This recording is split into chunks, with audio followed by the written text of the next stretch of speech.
अस्सलाम वालेकुम व्यूअर्स, मैं मुज़म्मिल अवान एक बार फिर आपकी खिदमत में हाजिर हूँ इस खबर के साथ कि हुकूमत सियासी अदम इस्तेकाम को फ़रोग दे चुकी है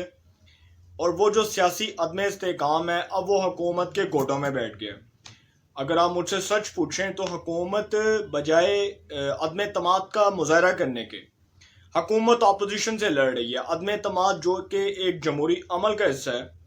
उससे निपटने के लिए हुकूमत अपोजिशन के साथ मुकाबला कर रही है इस बात के ऊपर कि किसी तरह अदम एतमाद की तहरीक पेश ना हो और असम्बली का इजलास जो है वो ना बुलाना पड़े। हमें ये बहुत बातें सुनाई जाती हैं कि जी स्पीकर जो होता है वो असम्बली का कस्टोडियन होता है और स्पीकर का जो रवैया होता है वो गैर जानिबदार होता है। जब एक स्पीकर और एक इस मुल्क का सदर, जब उन दोनों के रवैये जानिबदार होंगे, जब वो हुकूमती ज़ुबान बोलेंगे, तो फिर इससे ये साजिश की बू आएगी कि हुकूमत के अपने जो स्पीकर साहब हैं, जो कि असम्बली के अंदर एक कस्टोडियन का रोल भी प्ले करते हैं और एक गैर जानिबदाराना रोल भी प्ले करते हैं, वो इस वक्त जो है वो जानिबदार हो चुके हैं, मुकम्मल तौर पर जानिबदार हो चुके हैं। और असम्बली का इजलास जो है उसको डिले टेस्टिक्स के ज़रिए उसको मुलतवी करने की कोशिश की जा रही है कि किसी तरह असम्बली का इजलास ना हो। और असम्बली के फ्लोर पर तो पहुंचने की बहुत दूर की बात है ना, अपोजिशन की असम्बली का इजलास ही नहीं बुलाना चाह रहे। आखिर कब तक ये करेंगे? सुप्रीम कोर्ट में तो दरख्वास्त चली गई है। स्पीकर कौमी असम्बली असद कैसर साहब के खिलाफ भी अपोजिशन ने यह फैसला किया कि अदम एतमाद की तहरीक लानी है। उसके ऊपर बाद में बात करेंगे। सबसे पहले जी मुनहरिफ अरकान की जो तादाद में इजाफा हो रहा है, उस दिन जो मैंने आपको नाम बताए थे उसमें राजा रियाज, नवाब शेर वसीर, राणा कासिम नून, अब्दुल गफ्फार भट्टू, नूर आलम रियाज मिजारी, उसके बाद बासित सुल्तान बुखारी, ख्वाजा शराज महमूद, अहमद हसन दैड, नुज़रत पठान, फ़हीम अख्तर, वजीहा अकरम और अब उसके बाद वो जो हैं रमेश कुमार साहब भी। अब उसके बाद जो हुकूमत के दीगर अरकान की तादाद में इजाफा हुआ है, दीगर मुनहरिफ अरकान की तादाद में इजाफा हुआ है। उसमें आमिर तलाल गोपांग साहब, अफजल ढांडला साहब भी मौजूद हैं। और उसके बाद अब एक बड़ी इंपॉर्टेंट डेवलपमेंट ये होने जा रही है कि 1 से 2 दिन के अंदर हुकूमत को एक बहुत अहम सरप्राइज मिलने जा रहा है और उसमें आप देखेंगे कि कुछ वफाकी वुज़रा भी शामिल होंगे जो सरेआम, जो बराह रास्त अपोजिशन के हक में भी खड़े होते नजर आएंगे और हुकूमत से बगावत करते भी नजर आएंगे। ये आप सरेआम देखेंगे और इसका आपको विद प्रूफ आपको खुद पता चलेगा जब आप टीवी ऑन करेंगे, जब आप स्क्रीन के ऊपर देखेंगे। उसके बाद हेडलाइन के ट्रिगर्स देखेंगे तो आपको पता चलेगा कि हुकूमत के बागी अरकान की तादाद में मज़ीद इजाफा होगा, बल्कि ये इजाफा कम नहीं होगा, ये इजाफा बढ़ेगा। अब हुकूमत क्या कर रही है? हुकूमत अदम एतमाद की तहरीक को किसी भी तरह नाकाम बनाने के लिए एक रेफरेंस लाना चाह रही है कि जी इलेक्शन कमीशन ऑफ पाकिस्तान को एक रेफरेंस भेजा जाए और उस रेफरेंस की बुनियाद के ऊपर अपने जो अरकान असम्बली, जो मुनहरिफ अरकान असम्बली हैं, उनको इस बात से रोका जा सके कि वो अदम एतमाद वाले दिन किसी भी तरह असम्बली में ना आ सकें और वो अपोजिशन के हक में वोट ना दे सकें, वो इमरान खान साहब के खिलाफ वोट ना दे सकें। ये इमरान खान साहब जो हैं ये एक कानूनी इबहम पैदा करने की कोशिश कर रहे हैं, जिसमें मैं समझता हूँ कि उनको बहुत हद तक शिकस्त होगी, क्योंकि सुप्रीम कोर्ट ऑफ पाकिस्तान के अंदर जो अब ये दरख्वास्त गई है, इस दरख्वास्त के अंदर अब सुप्रीम कोर्ट ऑफ पाकिस्तान इस बात को क्लियर कर देगी। दूसरी जानिब जो बड़ी इंपॉर्टेंट बात है वो ये है कि हुकूमत ने अपने 14 अरकान को, 14 जो बागी अरकान है,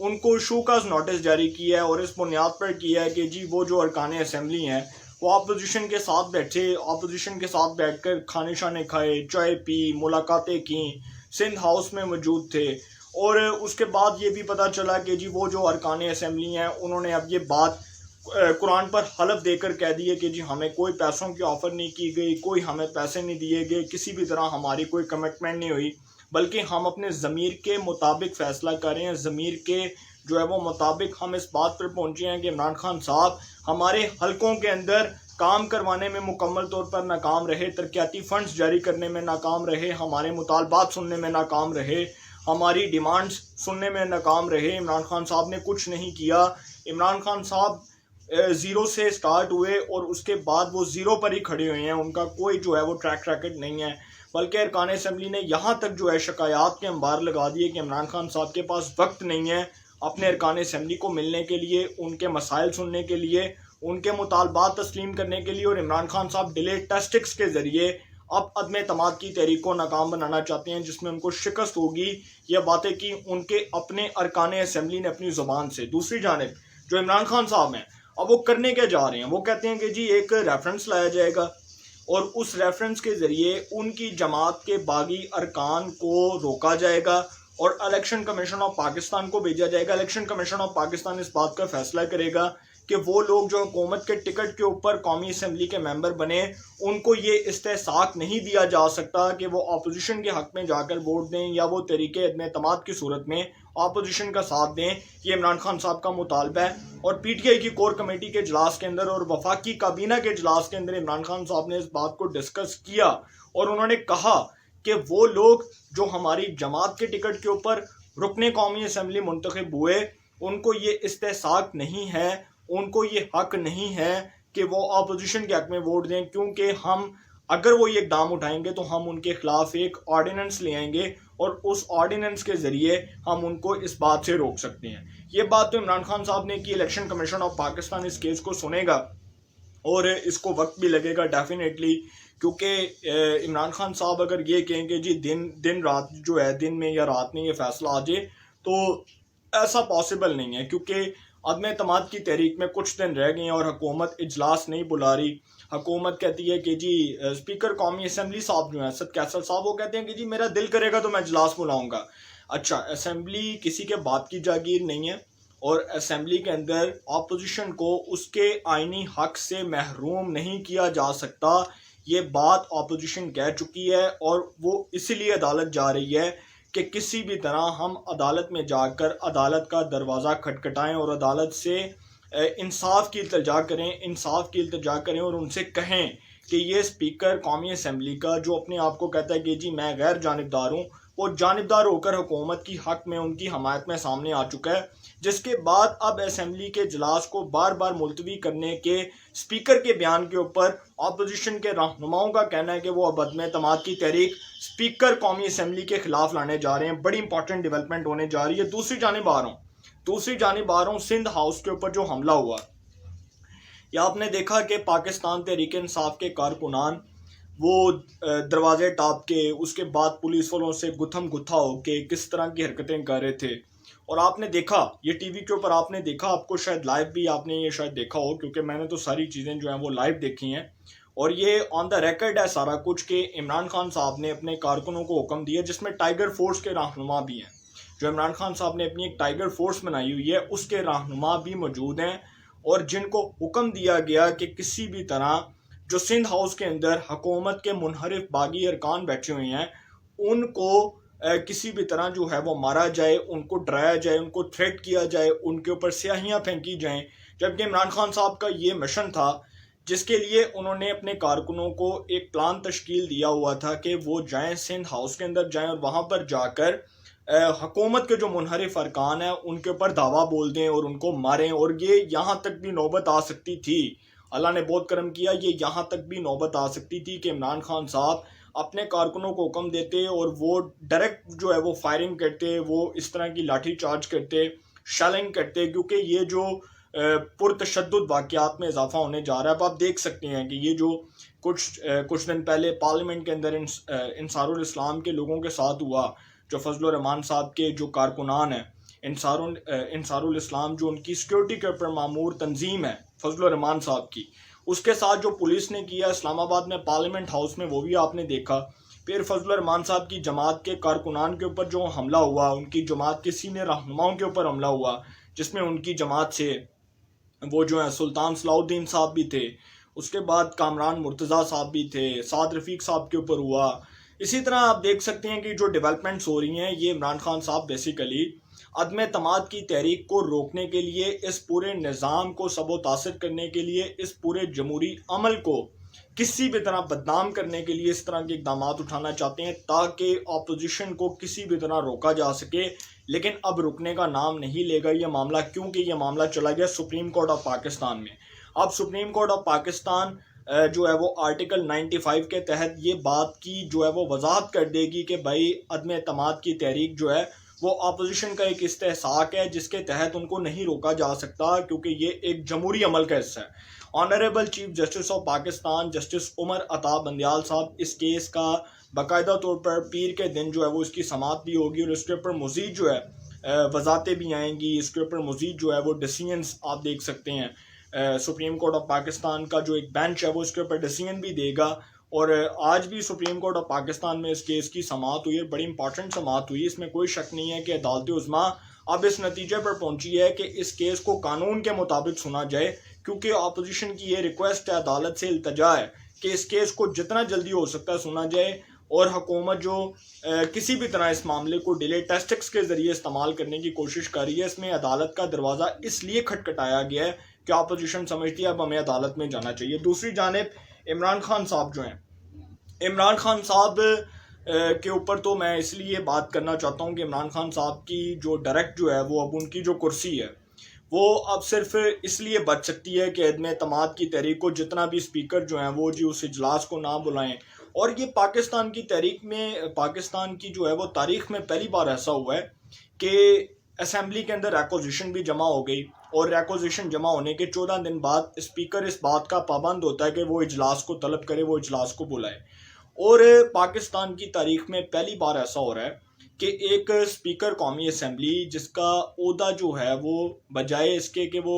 गैर जानिबदार हो, वो जानिबदार हो चुका है। और वो असम्बली का स्पीकर जो असम्बली का कस्टोडियन होता है वो अपना रोल प्ले कर रहा है किसी भी तरह हुकूमत के हक में, और वो ये चाहता है कि अपोजिशन की तहरीक नाकाम हो जाए और मुझे जो है वो पॉइंट स्कोरिंग का मौका मिल जाए। इमरान खान साहब की कुर्सी अब इसी सूरत में बच सकती थी, लेकिन अब वो नहीं बचेगी। आखिर एक दफ़ा इजलास मुलतवी होगा, 2 दफ़ा होगा, 3 दफ़ा होगा, अपोजिशन अदालत चली जाएगी, अदालत का जाके दरवाज़ा खटखटाएगी, तो इमरान खान साहब के पल्ले पहले कुछ नहीं है। इत्तेहादी साइड भी हो गए हैं, अरकान असम्बली जो है वो बागी हो गए हैं, मुनहरिफ हो गए हैं। उसके बाद मज़ीद अरकान के मुनहरिफ होने की बातें हो रही हैं। तो इमरान खान साहब की हुकूमत एक ऐसे स्टेज के ऊपर खड़ी हुई है कि जहाँ पर अब उनका बचना बहुत मुश्किल नज़र आ रहा है। और इस हवाले से मैं आपको एक और बात बता दूं कि इस हवाले से बड़ी इंपॉर्टेंट डेवलपमेंट ये हुई है कि खैबर पख्तूनख्वा के अंदर अपोजिशन ने इस बात का दावा किया है कि खैबर पख्तूनख्वा असम्बली में हुकूमत के 45 अरकान असम्बली की हमायत का दावा उनका सामने आया है अपोजिशन का कि वो हमारे साथ हैं। और खैबर पख्तूनख्वा असम्बली में भी तहरीक अदम एतमाद लाने की बात की जा रही है। बलोचिस्तान में भी आएगी, KPK में भी आएगी, पंजाब में भी आएगी। और इमरान खान साहब शायद ये समझ रहे हैं कि वो किसी भी तरह जो है वो झीले बहाने इस्तेमाल करके इसको नाकाम बना लेंगे, लेकिन अब वो वक्त उनके हाथ से निकल चुका है। 2 स्टेजेस हैं उनके पास, या वो रिज़ाइन कर दें या वो अदम एतमाद की तहरीक का सामना कर लें, क्योंकि उनके पास तीसरा कोई ऑप्शन नहीं है। 2 आइनी और कानूनी ऑप्शन हैं वो अदम एतमाद की तहरीक का, या तो वो मुकाबला कर लें या वो इस्तीफ़ा दें। इस्तीफ़ा दे के एक बार फिर असम्बली में अपनी अक्सरियत को साबित करें। अगर उनको अक्सरियत मिल जाती है तो वो दोबारा से वज़ीर आज़म मुंतखब हो जाएं, इसमें तो कोई शक नहीं है। लेकिन वो इसलिए ये सब कुछ कर रहे हैं क्योंकि उनको मालूम हो चुका है कि अक्सरियत उनके हाथ से निकल चुकी है। वो असम्बली में बतौर वज़ीर आज़म अपना अक्सरियती जो उनका एक किरदार है उसमें वो अपना जवाज़ खो चुके हैं। वो मज़ीद वज़ीर आज़म रहने का जवाज़ इसलिए खो चुके हैं इमरान खान साहब कि उनके अरकान ने उनके ऊपर अदम एतमाद कर दिया। और इसका मतलब ये है कि इमरान खान साहब अदम एतमाद की तहरीक से पहले फ़ारग हो चुके हैं। अगर आप मुझसे पूछें, अगर आप मुझसे सही अल्फाज में पूछें तो इमरान खान साहब जो हैं, जो वज़ीर आज़म होता है, जब वो असम्बली के अंदर अपनी मेजॉरिटी को लूज़ कर जाता है, जब वो अपने अरकान को जो है वो शो करने में नाकाम हो जाता है, तो इट मीन्स कि वो वज़ीर आज़म रहने का अखलाकी जवाज़ खो चुका है। और इमरान खान साहब वज़ीर आज़म रहने का अखलाकी और कानूनी जवाज़ खो चुके हैं। उनके पास लास्ट ऑप्शन ये है कि वो इस्तीफ़ा दे दें और घर चले जाएँ, और या वो बेहतर ऑप्शन ये है कि वो इस्तीफ़ा दें, असम्बली के अंदर अपनी अक्सरियत को साबित करें, उसके बाद वो जो है वो एतमाद का वोट लें, उसके अंदर अपनी अक्सरियत को साबित करें और वज़ीर आज़म बन जाएं। लेकिन वो ऐसा नहीं करना चाहते क्योंकि उनको मालूम हो चुका है कि गेम उनके हाथ से निकल चुकी है। और दूसरी बात, जो लास्ट बात मैं ये करने जा रहा हूँ कि अपोजिशन ने एक और फैसला किया। फजलुर रहमान साहब ने, जरदारी साहब ने, शहबाज शरीफ और उसके बाद बिलावल, मरियम साहिबा, हमजा साहब, तो नवाज शरीफ साहब तो वैसे बाहर बैठे हुए हैं, और इसमें जहांगीर तरीन का ग्रुप भी मुतहरिक है, अलीम खान साहब भी मुतहरिक हैं। तो अब सब इस नतीजे पर पहुंचे हैं कि जो इत्तेहादी इनके साथ मिल गए और सब ये जो एक साथ हो गए हैं, तो सब इस नतीजे पर पहुंचे हैं कि अगर इमरान खान साहब डिले टेस्टिक्स के ज़रिए इस तहरीक को रोकने की कोशिश करेंगे तो फिर अपोजिशन जाएगी इस्लामाबाद में, वहाँ पर जाकर देगी लॉन्ग मार्च करेगी, और उस लॉन्ग मार्च के अंदर जब अपोजिशन का पड़ाव जो है वो वज़ीर-ए-आज़म हाउस की जानिब होगा